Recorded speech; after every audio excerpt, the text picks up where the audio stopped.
So here we are at the end of our journey together, following the course of the river of Indian and Tibetan Buddhist tradition and civilization, not just religion. And we are, in the present day, we have come to where it has arrived in the modern world.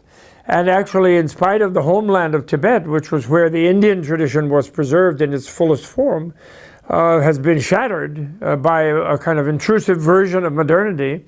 Could have been any other, could have been the Russians, could have been any other people. It happened to be the Chinese. We don't, nobody takes it personally.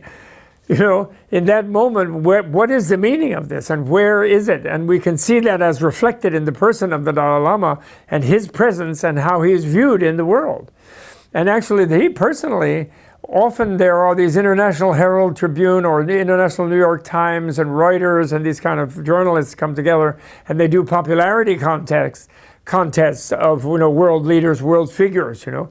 And very frequently, I haven't seen one in the last year or two, but because I think the media is so confused, but very frequently in the 90s and in the noughts, the 2000s, the Dalai Lama would land up there with Angelina, you know, the Brangelina, right? He would with Angela Merkel, with the Pope, and Pope Francis especially. He would land in the top 10 of most popular people on the planet. And of course, they couldn't probably do that in China, in mainland China, but in Taiwan, the poll was conducted every free place they could get to, and he always landed in the top, and that's totally amazing that a figure like that, he did not like the Pope, he doesn't have a huge, vast, free church with lots of money, and, you know, running around in a Pope car, you know, and having huge, vast ceremonies in different countries. It's all small scale, and he's being pursued energetically by the Chinese government trying to block his media. But they keep losing to this single individual. And the point is, it isn't him as an individual. It is he represents the presence of this kind of civilizational stream that sees life on Earth as viable. One of the things you have to recognize that in the modern period, you know, look at the fundamentalist Christians in America. They're waiting for doomsday. They don't mind destroying the forest or anything because the rapture is going to come and Jesus is going to come and all the non-Christians are going to get killed and a new world is going to be made. So they don't mind destroying the world, actually, in their extremist philosophy.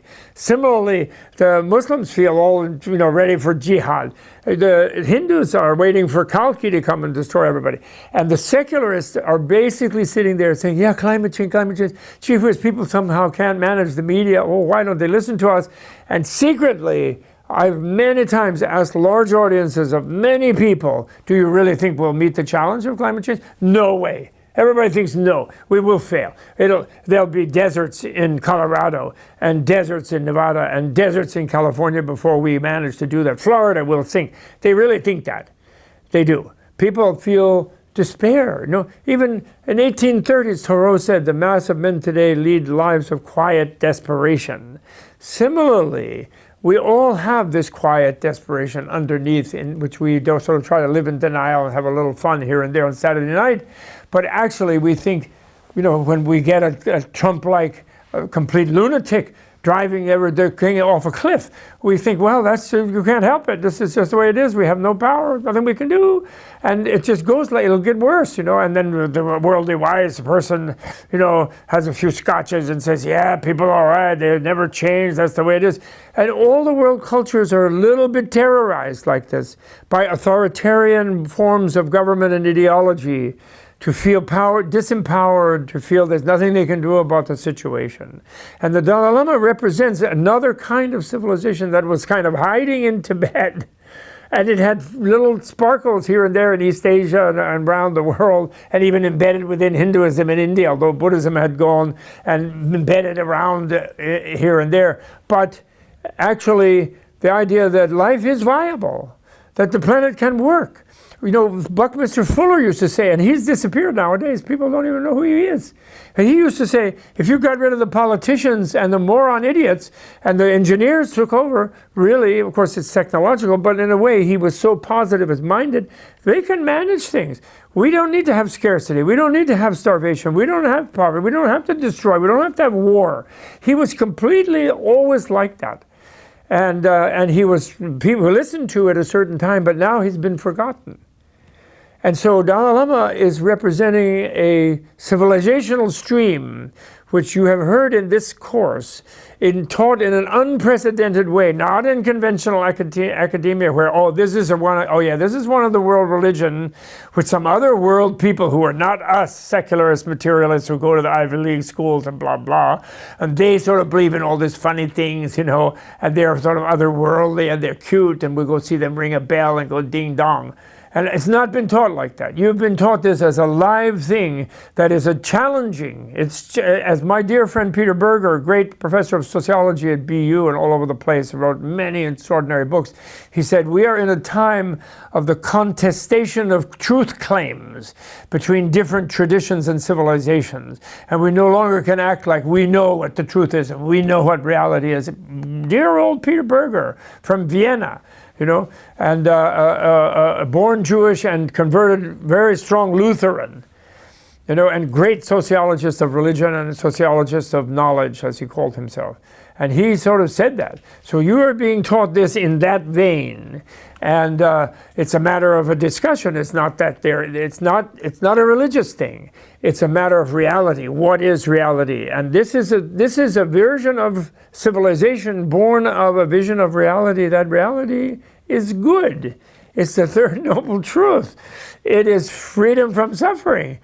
If we be rational and if we be realistic and be kind to each other and so forth, that is what it is, and that is why he is popular, and that's why we're looking at him in full form in this last lecture, because people have been known to say there's no proof of this pudding. Well, what is that? Some people have said that he is the proof of this pudding, and then there are many other like him too who will emerge. He's just been the one who people have seen. The scientists are now talking to other lamas, other well-trained and educated and enlightened people, other Tibetan products, and even there are some foreign people who are beginning to learn from all different other cultures and civilizations, and who are not converting anybody to anything. They're not religious missionaries. But they're like, what is academia? What is education? If not a missionary of developing critical intelligence, scientific realism, and ethical decency about life. What is it for? That's a mission, yes. But that's not a religious conversion mission. That's a conversion to people being better. Is what it is. And all the other traditions have that too, but they're they get versions, people get stuck in versions where they're just bossing people around. As I once said in a conference where, again, I was on a panel with a bunch of ministers and rabbis and swamis and different people, and they said, that's the religious leaders panel. And I'm always saying, I shouldn't be on the panel, I'm not a religious leader. And they say, oh yes, blah, blah, blah. They forced me to do it. But I said, and this was in a conference about how corporate structures and governmental structures are broken on the planet, and they're not functioning well, and they're not responding well to reality. And then the different other religious leaders were saying things, and then I said, well, we have to say religious institutions are broken too. What is this? We got the solution. We don't got the solution. Why? Because religions are founded by people who are offering services to human beings, which are useful to the human beings. Control your mind, be more kind, be more faithful about life, be more happy. Those are the services. How to do that, not just telling them they have to, but telling them how to do that. That's what religions are founded on. But then when they become institutions, they become ownership institutions, and they think they own their followers, and they don't have to serve them, and just they want to increase market share. So then they compete with other institutions, and they terrorize their followers. You don't dare leave us, because we hold the key to your thing. There's nothing you can do about it. And that's a brokenness. I said, that's a useless. That's not serving the people any longer. Just like the corporations don't serve them, the governments, even the supposed democracies, are not serving their people. Therefore, they are building in their own self-obsolescence, I said.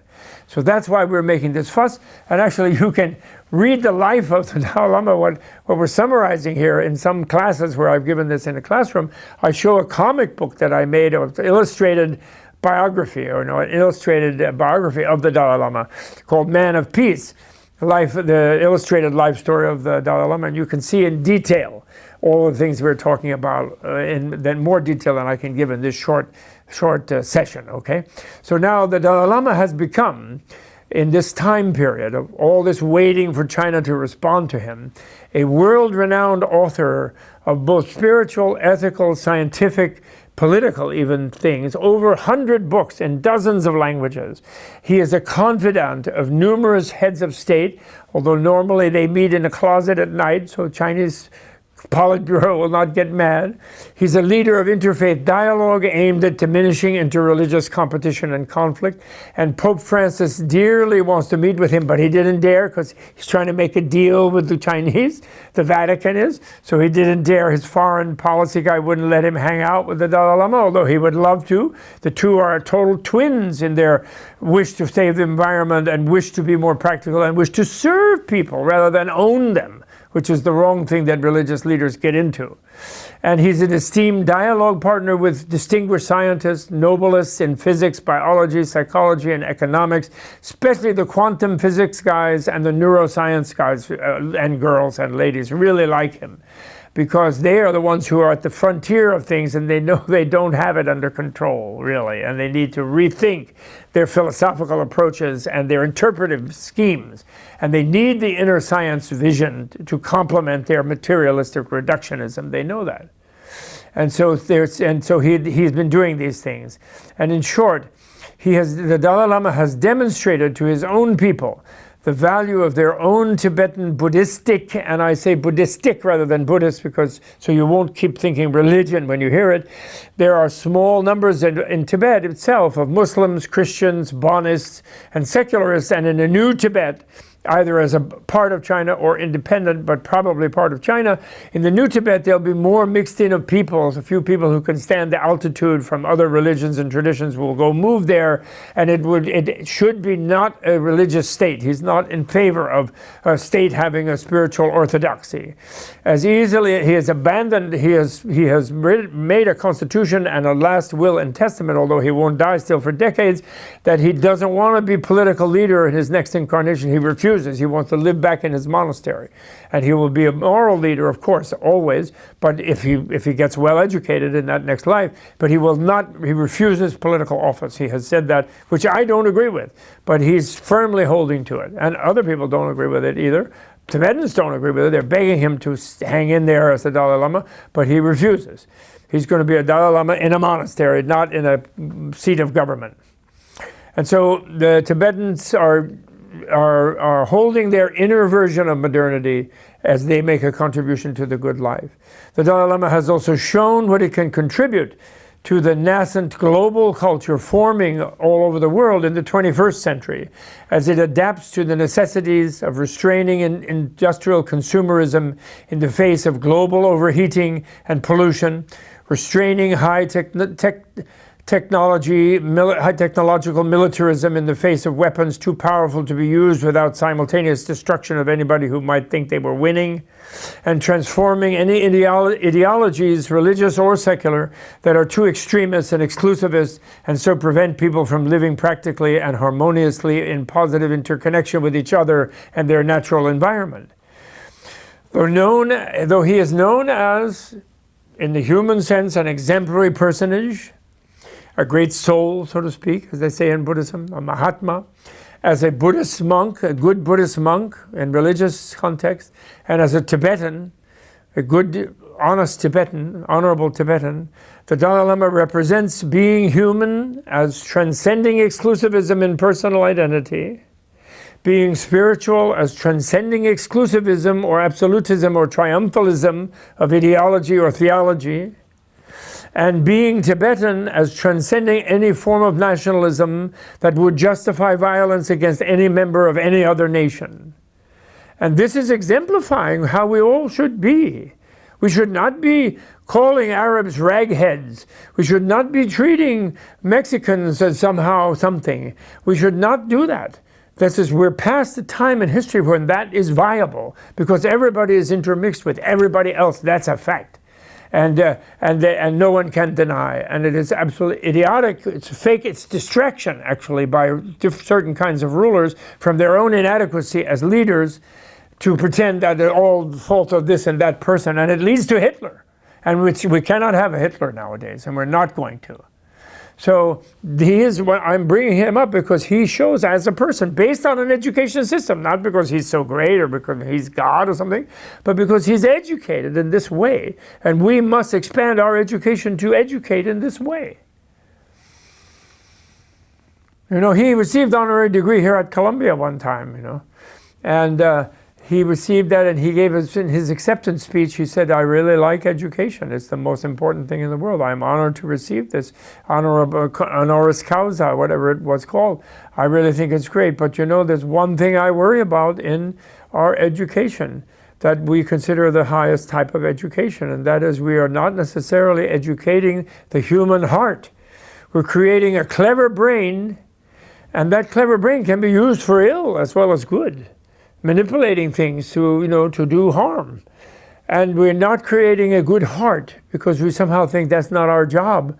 That might be, maybe they go to church or synagogue or temple or I don't know where the Marxists go, or the secularists. They go to Einstein or something. But that's wrong. We have a duty to create a good heart, not just give a speech at commencement about being decent. They have to learn about how you can be decent. He didn't give it as much words as I'm saying, but he just said that. All the trustees and the board members and everybody nodded wisely, yes, absolutely, absolutely right. And there's not been a single change in the curriculum to reflect that since that time, by the way. Not one single change. That was 30 years ago, almost 30 years ago. But the Dalai Lama's example thus offers a clue that the Buddhistic, and let's take out the word Buddhist, say Enlightenmentistic, civilization and education. Enlightenmentistic means a civilization that believes that human beings can become enlightened and should be, and will be happier when they can, and will make a better society when they are. And to some degree they will. Of course, the super level of Buddhism, Buddha, you know, hood, may be somehow quite unusual, but that beings can become enlightened, not just get more information and get more skills, but actually become enlightened. That's key to that kind of civilization. And education offers services that can benefit the world without converting anyone to anything other than becoming their own better and best selves. Whatever their personal identity, national and racial and whatever it is, whatever their religion or ideology, or whatever their national or racial identity. Finally then, this fits so well with Arnold Toynbee's characterization of the Buddha, Shakyamuni, and the mid-first millennium before the Common Era founders of all the other Eurasian city-state cultures as axial age ethical reformers, putting them all as colleagues, dealing with the Eurasian city-state cultures at that time. And in a way, that's a source of optimism. Not only go back to 1900, you can go back 2,500 years and realize that Socrates, Confucius, Lao Tzu, Zoroaster, Deutero-Isaiah, and the pre-Socratics, and etc., all the way from west to east of Eurasia, they told us what we should be doing. And in each of one of those cultural streams, we see them on top of our Butler Library. One of my students once told me at the end of one of my classes, "Oh, Professor Thurman, I got your point. The other day I was walking across the campus and I looked up at Butler Library and it looked like a Greek restaurant," he said. And so, but my point is that the Buddhistic one then, the one about enlightenment at the center of education, then becomes something that you know, Socrates, remember, didn't get tenure. In fact, he was given a hemlock milkshake. Confucius didn't get tenure either. He had to teach in his kitchen, etc. A lot of these guys were, and these mostly guys in those times, but they were ladies obviously spurring them on, or they would have collapsed probably at teenage years. But the point is, they all didn't have as much play as the Buddha did, and his counterparts in Jainism and in the Hindu Upanishadic teachers, because India was richer than every other place. And India could tolerate more non-conforming people and more people developing monastic universities and not doing productive, you know, agricultural work or military work. It was the garden of Eurasia, with those rivers coming out of the Himalayas in India from the Indus to the Brahmaputra, which it still is, actually. And so then now we're getting, by doing that, and of course we should add to that Confucius and everyone, and we have the Bible of Deutero-Isaiah, and we have the Greeks, and we just add this and expand it so we get more optimistic that we can actually achieve our goal as educators and as students, and can even become enlightened and happy and joyful, and then solve these problems practically and rationally with our own minds, controlling and conquering our own minds, as well as the environment and the world, and learning to harmoniously surf the world and fit in with the world, and not pretend that we can just recreate it like we might do it on a drawing board and so forth. So the Confucian Taoists, the Iranian, the Judaic, the Hellenic, the Roman, the Arabian, and the African civilizational streams, and perhaps all of them with the numerous currents of the more local so-called indigenous cultures, our own Native Americans here, you know, the South American ones, 120 million of them who were here when Columbus arrived and started genociding them.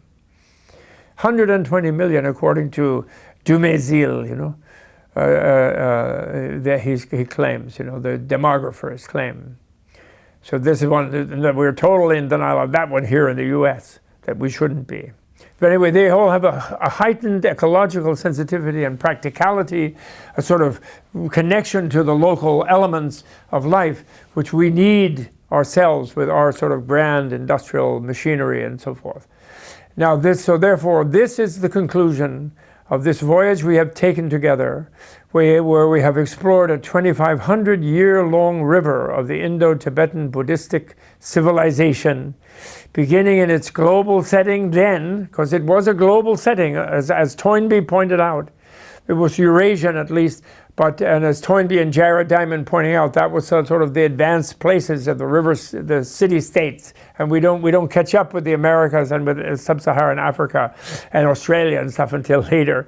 But they're all going through something at that time, but it's really in Eurasia where we see it.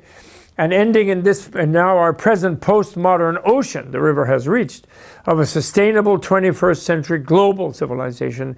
The only thing we need for sure to make it is the conviction in all of us that we can make it, and giving up this quiet desperation routine that we live with all the time, and living in denial of what that really means, pretending that we're doing something good here and there, we're really inwardly feeling it's all impossible to do something good. And even in the secular society is cravenly expecting to just be nothing. And then, you know, opiate addiction is a problem here in the United States at this moment. The whole secularist society lives under opiate addiction, of the final opiate of death, where they expect to be nothing permanently and be unaware of the consequences of not having lived as fully as they should have lived. And that we have to give up. That is a really basically psychotic way of living, actually, where you're really nothing, and therefore what you do doesn't matter.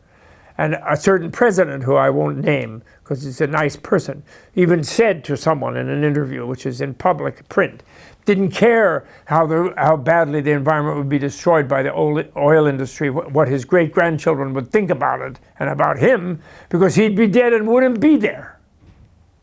So we can't live like that. So anyway, let us apply Gandhi's, you know, about that global civilization that we're going to make, however. And this course hopefully will help us, given some encouragement about it, as Jews, Christians, secularists, not necessarily as Buddhists, to apply Gandhi's famous rejoinder to Churchill, when Churchill said, "Well, Mr. Gandhi, what do you think of our British civilization?" And Gandhi said, "British civilization? Why, that would be a good idea." So our global civilization, which the Dalai Lama encourages us to think is possible, a viable one, lasting for thousands more years, not collapsing in 2030 or 2100, would be a good idea. And it should be our motive to realize that idea. And if you've taken it, and the takeaway from this course is perhaps that you will reconsider what you really feel underneath, whether you think it's possible, and whether your life is oriented toward achieving it as a doctor, as a lawyer, as a politician, as a financier, as an accountant, as a scientist, as a literary person, as a novelist, as a poet, whatever you do with your life, you know, as a homemaker, as a farmer, organic farmer, better be organic. Whatever you do, you are seeing it as your way of contributing to such a global civilization. Thank you very much.